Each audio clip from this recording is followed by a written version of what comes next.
this is the basics of manifestation, both active and passive. This way you can start becoming the co-creator with the universe. And let's talk about manifestation. Is it pure magic or is it motivation, right? There's a ton of misinformation out there, even about when during the moon cycle to practice it and stuff like that. So let's sort of get rid of some of the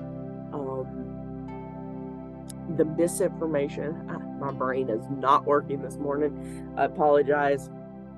But first, a lot of times people talk about all you have to do is speak it, put it into the universe, and trust it will happen. That's part of it, but it's only one small little part.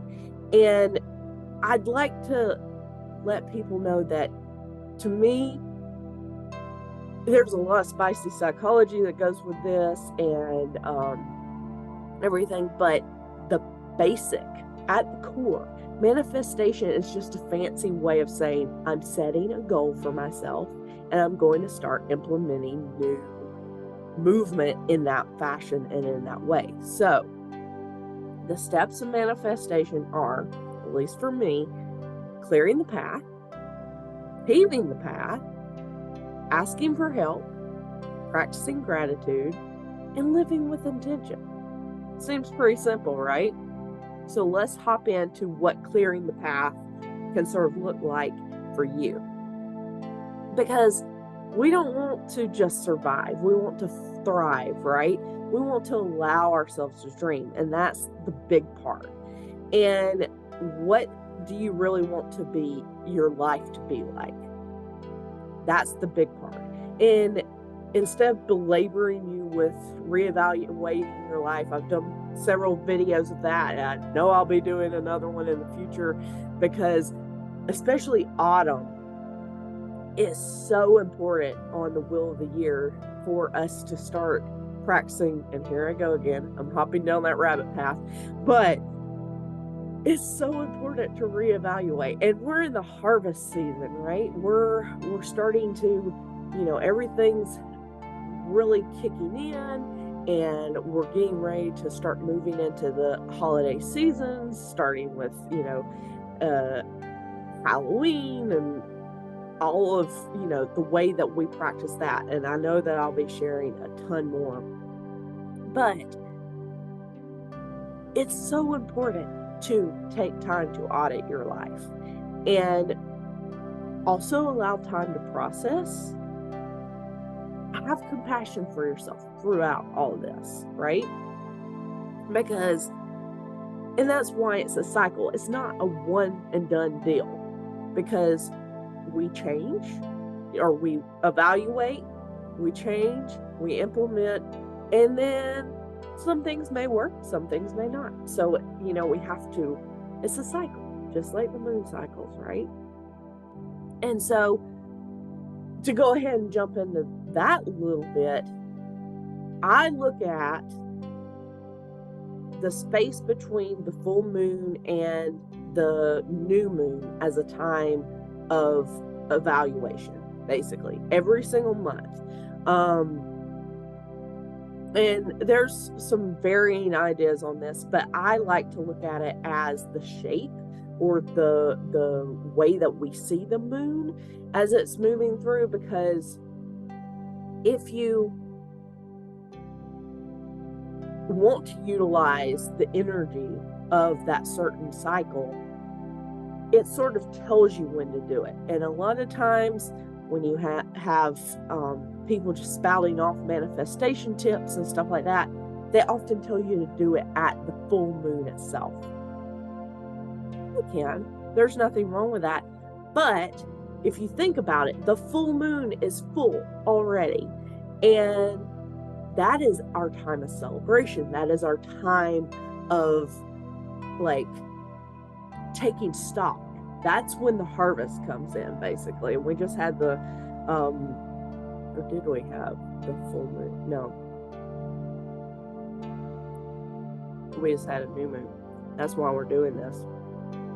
because as you move through from the full moon to the new moon, it's a time of taking stock. It's a time you've just went through the harvest, you're celebrating that, and then it's time to take stock. See where your energy levels are. If you have extra energy to give, share it with your community, share it with others. But if you need time to rest and relax, that's a really good time as the moon is waning, as it's going to rest, right? And then when we get to the new moon, that's a good time under the shadows. Yes, you can do shadow work. Yes, you can do darker magic if you want to get into that. But, covert type stuff where you want to be sneaky. But it's also a good time to start writing down what you want to manifest, because as the moon starts to reappear, it starts to wax and get larger, and we start manifesting, it's good to have our intentions and everything set during that time period of the new moon. And then the manifestation starts, the action starts during the waxing moon. And that cycle just continues. So as we start waxing, that's when we're taking action. And then as we start getting larger and larger and larger in the full moon, we look at it and we reevaluate, we celebrate, we bring in that harvest, and then it starts waning again, and we start taking more time to reevaluate and relax. That's the simple bit of moon cycles, and I'm sure I'll jump deeper into that. But what can you do to clear the path? That's typically what I do during the waning moon, pre-new moon, or during the new moon. Because, you can do it cyclically, or you can do it all kind of in one session if you want to make it very ritualistic. So some prompts for clearing the path and guarding your energy during that time period. So look at what your current hourly, weekly, monthly, yearly schedule looks like. Is it most aligned to your energy? Is it most aligned to your passions? So when you look at that, also ask yourself what you want your schedule to look and feel like, right? What commitments are no longer serving you? What's just vampirically pulling your energy away from you, right? Write those down and try to start figuring out how you can dispose of them. Some things, just say, hey, no, I no longer want to be part of this. Sometimes we have contracts. Sometimes we need to adjust and, recalibrate things because it takes longer. That's why sometimes if we're trying to make a huge lifestyle shift, we can get very disheartened because we want immediate action, right? But sometimes it takes 6 months. Sometimes it takes a full year. Sometimes it takes 2 years to get out of certain things that we've piled up on top of ourselves, if that makes sense. And look at it as it took time to put it there. It also takes time to take it off. Just think about it that way. Also, look at your relationships. Are they affirming, and do they allow you to shine authentically? Or are they not making you feel that great? Take a look at that. Also, what negative talk do you need to release? What outdated beliefs are you holding on to that are holding you back from experiencing your most authentic life? So that type stuff I would look at during the waning to new moon period of time. Typically, I would do this kind of evaluation on the new moon and then set my intentions moving forward. This is also something really good to do seasonally, like in a quarterly fashion, because it really helps. You can look at your single month, and then you can also look at your full picture. So that is clearing the path so that you can guard your energy and start making change, right? Then you have to pave the path. And this starts with speaking it out loud. You want to create that intention and then get the ball rolling. Because if we stop with just saying the intention, putting it out into the universe, and oh, the divine, the universe is going to give me all of these wonderful things, but we don't take any action ourselves.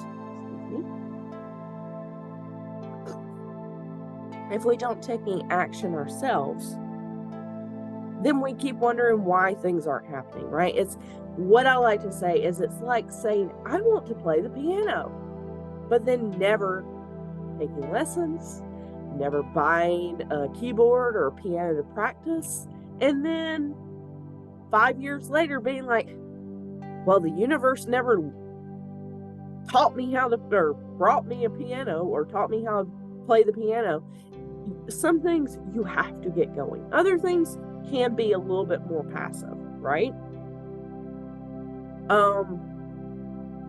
And sometimes, and it's the same as if like, I want to go from making $2K a month to making $5K a month. Are you doing anything to implement that and start making that actually happen, especially if you're an entrepreneur?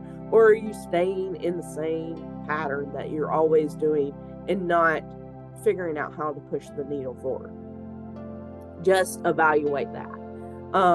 So passive manifestation would be that part. It would be just speaking it out into the universe and then just letting it rest there.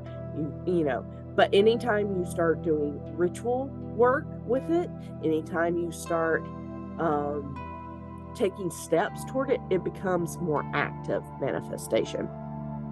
Also, it's so very important to ask for help.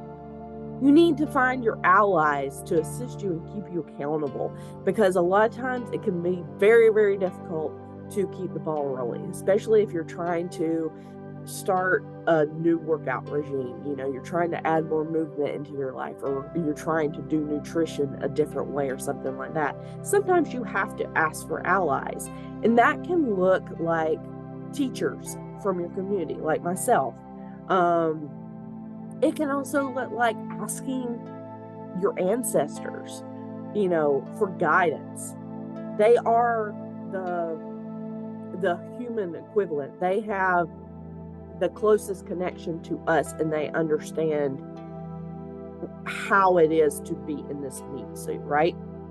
Also, ask your deity of choice, the universe, God, the divine, however that looks for you. If you're in the heathenry pantheon, that would be Odin, Freya.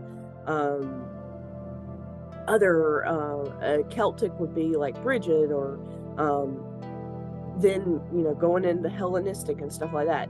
You know who you work with, right? So having allies is super important. But remember, a lot of times the deities, they've lived up on this sort of pedestal. They have unending energy, and they're like, just push harder, right? So we have to reel it back in and kind of approach it from a more human aspect. So sometimes the ancestors are better at guiding us, as well as our current bodily forms of teachers in our community, if that makes sense. And that could be people that you follow on YouTube. It could be people you take classes from. It's really up to you how you want to do it. Then start getting that ball rolling. Make the moves, right? If you lock yourself in a room and do nothing, you're never going to have anything that you really want, right? You actually must create a map from point A to point B to get there, right? So that's the intention setting part. Figuring out your goals and the best way to practice active manifestation. And that's through living with intention. Setting intentions can be a very powerful practice to incorporate in your life. There's no real wrong time to add mindfulness practice into your daily experience. You can set up as frequently as you want. And remember that everything's not cut and dry. You really, especially with manifestation, it's so important to clearly state what you want to experience and achieve through your actions. And it's a way of that co-creation with the universe to customize your life and define your existence. And this can be in any facet of your life, right?